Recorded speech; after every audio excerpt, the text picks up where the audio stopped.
आज का जो वीडियो है हम लोग लेके आए हैं जिसमें हम लोग पढ़ेंगे एंजाइम। ठीक है, यहाँ पे लिखा हुआ है आपका एंजाइम, इसी के बारे में पढ़ेंगे। ठीक है, चलिए यहाँ पे क्या एक क्वेश्चन तो आपको पूछा जाएगा, इवन कंपटीशन में भी पूछा जाता है एंजाइम से।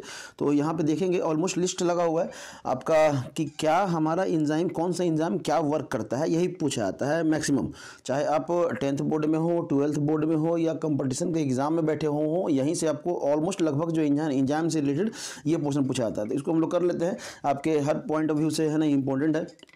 तो यहाँ पहला लिखा हुआ है इन्वर्टेज और सुक्रोज। देखिए ये ध्यान रखिएगा, और सबसे ज़्यादा बार पूछा गया है आपका यही कि इन्वर्टेज और सुक्रोज। सुक्रोज अगर लिखा रहेगा तब तो ठीक है, लेकिन इन्वर्टेज में बच्चे है ना कन्फ्यूज कर जाते हैं। तो ये ध्यान रखिएगा, जो सुक्रोज है वही इन्वर्टेज है। अब ये है क्या, तो एंजाइम्स ये है ना सुक्रोज को क्या करता है, ग्लूकोज और फ्रुक्टोज में चेंज करता है। सुक्रोज को ग्लूकोज और फ्रुक्टोज में चेंज करता है। ठीक है, अगर बेसिकली पूछे कि एंजाइम क्या है आपका, तो एंजाइम जो है ना एक तरह से बायोकेमिकल कैटालिस्ट है। बायोकेमिकल कैटालिस्ट है जो आपको जो है ना बायोलॉजिकल मेटाबॉलिज्म में या रिएक्शन में हेल्प करता है, डाइजेशन में हेल्प करता है, हम लोग पढ़े थे। ठीक है, तब यहाँ पे लिखा है माल्टोज।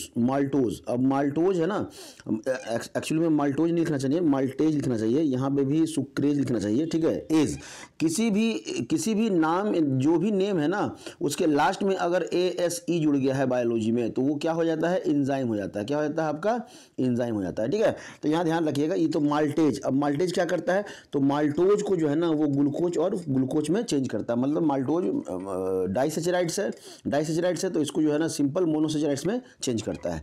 लैक्टेज क्या है, लैक्टेज जो है ना वो लैक्टोज को ग्लूकोज प्लस ग्लैक्टोज में चेंज करता है। अब देखिए इसका वीडियो ऑलरेडी हम लोग बना चुके हैं बायोमोलिक्यूल्स का, जिसमें इसके स्ट्रक्चर को भी हम लोग डिफाइन किए हैं वहाँ पे कि क्या क्या रहता है, क्या फंक्शनल ग्रुप रहता है, कितने कार्बन रहते हैं, कितने हाइड्रोजन रहते हैं, उनका ओरिएंटेशन क्या रहता है।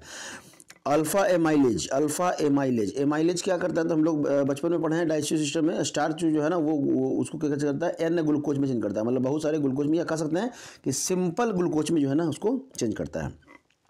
ठीक है, इमल्सिन क्या है आपका, तो सेलुलोज को वो ग्लूकोज में चेंज करता है। ये ह्यूमन में तो नहीं पाया जाता है, आपका एनिमल्स वगैरह में पाया जाता है, क्योंकि वो सेलुलोज को जो है ना वो पाते हैं घास वास में, जो सेलुलोज मिलता है उसको वो पचाने में हेल्प करता है।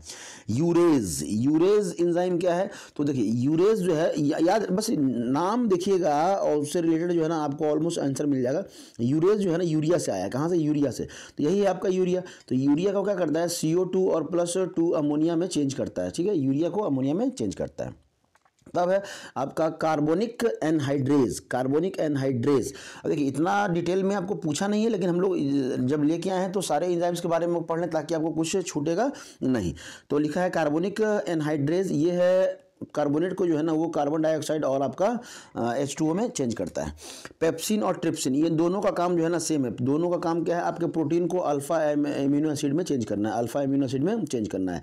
ये ह्यूमन बॉडी में हम लोग पढ़े ही हैं आपका कि HCl स्टोमक में जो है ना HCl का सिक्रेशन होता है, और यही HCl जो है ना वो ट्रिगर करता है किसको, ट्रिप्सिन और पेप्सिन के सिक्रेशन को, और ये फिर हेल्प करता है आपके प्रोटीन के डाइजेशन को।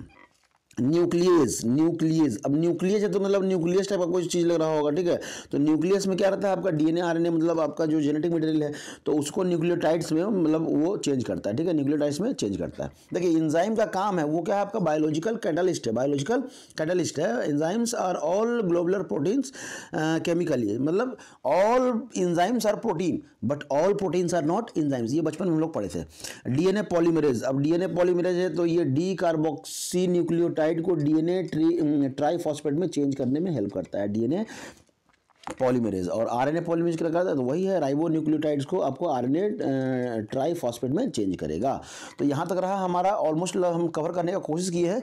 अगर कुछ बच भी गया हो तो आप अपने बुक से एक बार NCERT जरूर पढ़ लें। इससे ज़्यादा आपको ना एग्जाम में पूछने जा रहा है ना कंपटीशन में पूछने जा रहा है। ठीक है, एंजाइम से रिलेटेड तो कोशिश करेंगे। 5 मिनट का तो ये वीडियो ही है, 5 मिनट में आपका एंजाइम क्या हो जाएगा, कंप्लीट हो जाएगा। ठीक है, थैंक यू।